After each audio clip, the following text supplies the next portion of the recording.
来是苗栗一个孙仔塞轮椅要带阿嬷去病院洗药纸，但是抢紧用走的冲过大路，想袂到阿嬷的脚去卡着链仔，轮椅线向上来动点，阿嬷怎冲向前拍伫涂骹，袂顶袂动。过路人看到错一大条，赶紧甲阿嬷扶起来，叫救护车甲送病院。加在阿嬷无性命危险。孙仔塞着坐轮椅阿嬷用撞的经过路口。 但是阿嬷的脚无细机，煞去卡着链仔，轮椅向动点，阿嬷规个人饲对涂骹，袂顶袂动。哦，我吓死了，都不会动哎。还有另外一个旁边的路人小姐去扶她起来啊，然后后面就叫救护车来。监视画面翕到孙仔塞着阿嬷经过路口，煞害阿嬷来受伤。好在阿嬷送病院了后无性命的危险，但是身躯顶几下个所在拢切六皮。因为阿婆的脚卡住不慎往前摔倒。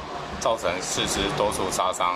到底轮椅要安怎塞才正确？医护人员嘛翕示范的影片，强调塞轮椅的速度袂当紧，落架的时阵爱颠倒头颅，患者的双脚袂当落涂，而且爱下安全带，避免滑倒。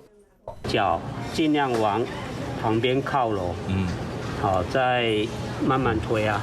原本孙仔是要塞阿嬷来病院洗药纸，结果塞了伤向，煞害阿嬷来跋倒。孙仔即马心内换真艰苦。